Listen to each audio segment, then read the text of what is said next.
Hi everyone, William here with the latest Grand Duke Dmitri diary entry.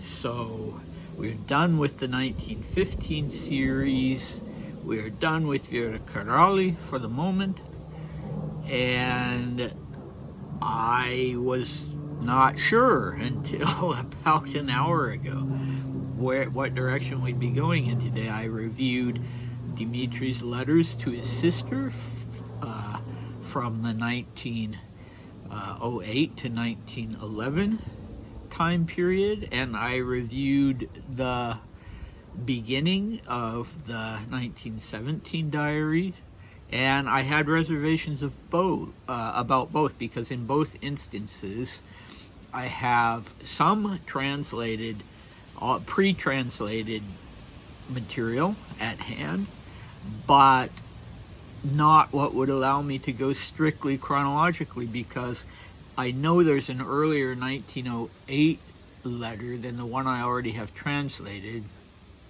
and I need to find my physical copy of it. And there are letters, there are early January 1917 letters that Dmitri wrote to his father, and those I don't have on my computer. I mentioned all of this yesterday, so I need to find the physical copies again. So both of those I felt like, well, I don't really want to do, because I'd rather do it chronologically. But in the end, I decided, instead of jumping ahead to say 1918 or 19 or 20, when I do have everything chronologically, I'm going to go ahead and choose. So ultimately, I chose 1917, since we're on that trajectory. So let me know what you think about that. And at this point, Dmitri was numbering his diaries for each year. So this was book 5 for the year 1917. So you can see, a diary a lot of times will cover the whole year, right? You buy a diary, it starts in January, it ends in December, and you write little notes every day. Well, as you can see, he was writing a lot more than people usually did, because it's September. This is already book 5. So he's doing, between 2 and 3 months. Well, less than 3 months, but between 2 and 3 months for each volume. And what happened to books 1 through 4 in 1916? Unfortunately, those no longer exist. So we're diving right into September 1917 with Dmitri already installed at the English mission in Persia. So, sorry about this, but this, since we're starting a new series here, we need some background information, and since we've skipped time. So the last material we covered with Karali was from December 1916, and it was what she had to say about her small role in the Rasputin conspiracy. She wasn't present there or part of the actual assassination.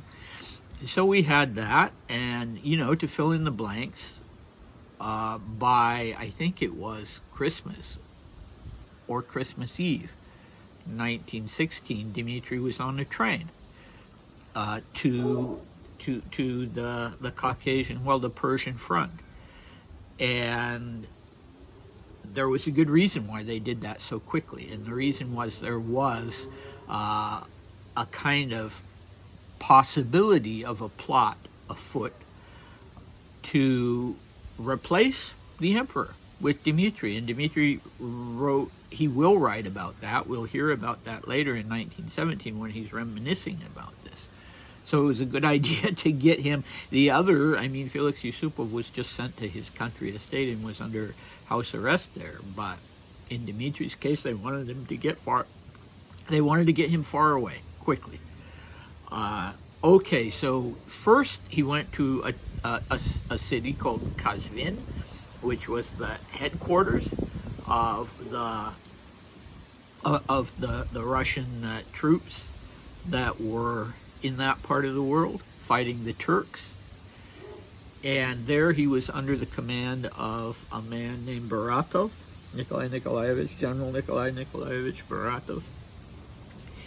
And en route there, he kind of had a nervous breakdown. He was, apparently the train trip itself was hell because he was in such a state. And if Laming hadn't been there with him, God knows what would have happened. And, famously, other members of the imperial family wrote a letter to Nicholas and Alexandra saying Dmitri's health is very much at risk and you need to bring him back because of that. Well, his health was not at risk. He was healthy. The problem was his mental state. And I'm sure family members were afraid that he was going to kill himself or something like that. And in fact, there was a psychosomatic element to it.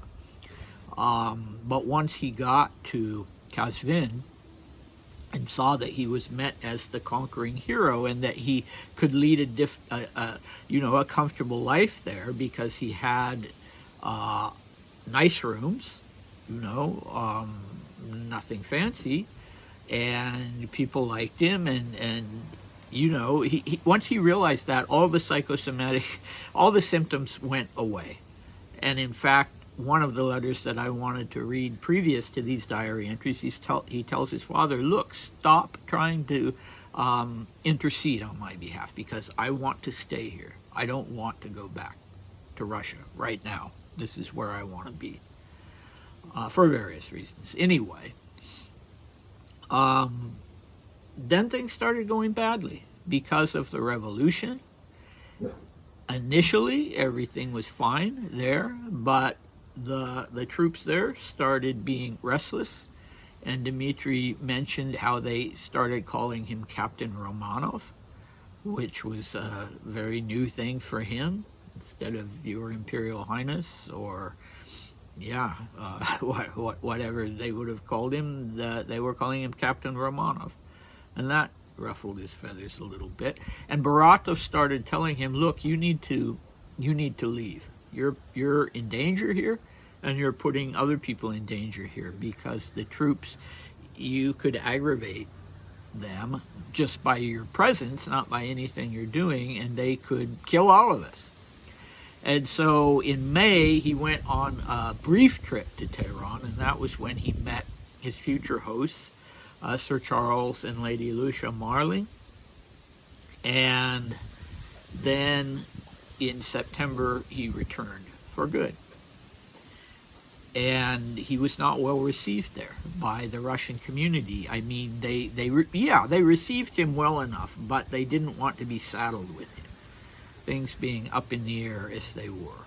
And so he wasn't welcomed with open arms as someone to host, as a live-in semi-permanent house guest. And confronted with the need to get his own apartment and not having free access to financial resources, he ended up just being sort of adopted by the Marlings. So Sir Charles was a man in his late 50s. His wife was in her mid-30s. And they just took him in.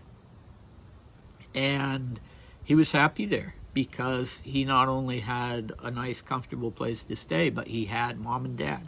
They really genuinely became that to him. Although with the Lady Lucia, who was not physically old enough to be his mother, there were complications because of the, attraction between the two of them.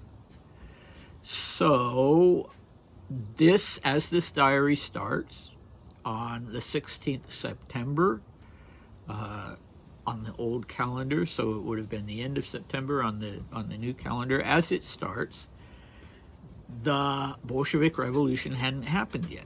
So the February Revolution was simply, that established the provisional government, was a liberal revolution. It was you know, the prelude to what probably would have been a constitutional monarchy.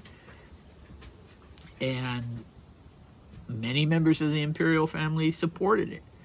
Grand Duke Nikolai Mikhailovich, Grand Duke Paul, Dmitri's father, Dmitri himself, Grand Duke Kirill. But what would come next would be the October Revolution, and that would be the bloody one. That would be the Bolshevik Revolution. And so this had not happened yet. All right, so in addition to the Marlings and Baratov today, we have, for our cast, we have Felix Yusupov. And I'm not sure if I should go any further, because I really think it was necessary to fill in those blanks. But this is, for those of you who started with the 1915 diary entries, which were very, very short, this is the way Dmitri more typically wrote his diaries, which is he would do a very long, 10 up to 20 page, not really diary entry, but just a chance to talk about everything. His impressions of things, his emotions, his hopes and fears, and details about what was going on politically, all the things that interested him. And he would do that once every 10 days. And then he would go and fill in the blanks about what had happened on a daily basis. And even those diary entries were also significantly longer, usually, than what we had in 1915.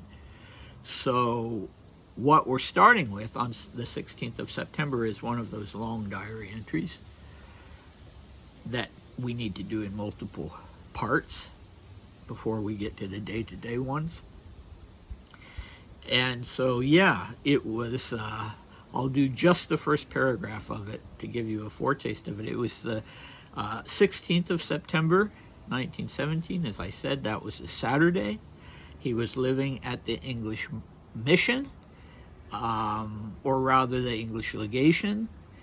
It was not the main residence, which was in Tehran, but heat being what it was, just like in India, the diplomats from various countries, the embassies and missions and legations from various countries, had not only their official headquarters in Tehran, but when the hot weather started, they moved to a more hilly, cooler part of the country, and this part is where we find Dmitri now. And the name of the place has different spellings, so it's difficult to transliterate Arabic or Farsi or even Russian, although not as much, or Asian languages, because the sounds don't entirely match the phonetic sounds of some of the letters in English. Like, I studied Arabic one summer many years ago, and I remember, for instance, there are something like 3 different forms of the TH sound. So there's like th and the. We have those sounds, but we don't differentiate in terms of letters. And so anyway, there are a lot of spellings here that I can't just say this is the spelling, because there are multiple kinds, multiple ways. So this place was called, I don't know how to pronounce it in any of the spellings, Gulhek. It was, Dmitri spelled it Gulaek, but more standard seems to be Gulhek. And that's where he was staying. And here's the first paragraph. I am starting a new journal, my 5th so far this year, and the 5th of my Persian exile. God alone knows how long I'll have to stay in this wretched land. When will I manage to get back to Russia to see my friends and dear ones from whom I've been cut off for almost 9 months now? Okay, this will be almost word for word the opening for so many of Dmitri's diary entries, not just when he's in Persia, but when he's in Europe as well. When will I be able to go back to Russia? When will, even 1921, still, but, and I shouldn't say the frequent heading of his diary entries, but a frequent heading for both the beginning and the end of a new volume. All right, so I'll stop there, and we'll be all ready to go tomorrow. Meantime, any feedback that you want to send is fine. And yeah, I'll see you next time. Bye.